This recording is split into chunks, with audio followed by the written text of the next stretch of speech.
बिस्मिल्लाहिर्रहमानिर्रहीम अस्सलाम वालेकुम वरहमतुल्लाहि वबरकातुहू नई वीडियो سره تاسو خپل کلی وي امید لرم چې تاسو ټول به روغ خوشاله وي ژوند په مزو کې به وي مینوالو ډیره زیاته افسوسناک واقعه مخې ته شوې ده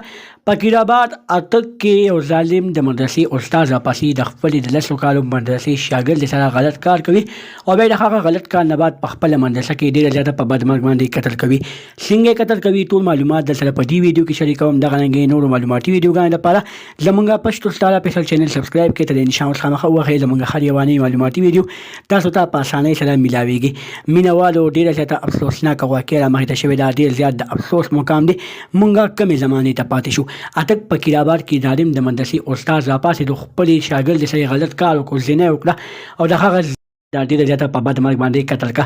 دغه شاګرد کومه غته ګناه کړې و چې دغه شاګرد د دومره غته سزا ملو شوله چې هغه شاګرد سره د مدرسې استاد غلط کار وکړ زنا وکړه بدکاری وکړه او به د هغه بدکاری کول نه بعد هغه ماشومان ډیره زیاته په بېدردۍ سره قتل کړه تر څو پورې به ظلمونه کیږي تر څو پورې به داسې کاریان راپاسي داسې مدرسې استادان راپاسي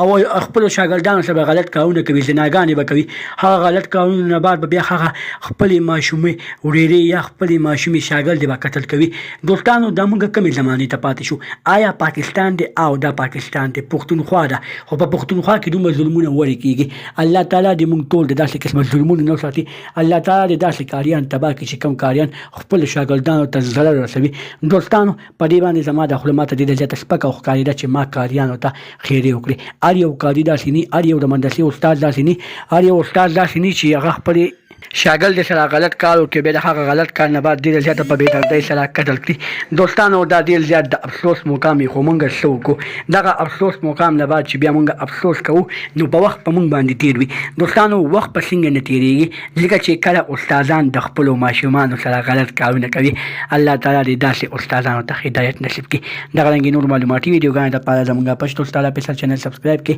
والسلام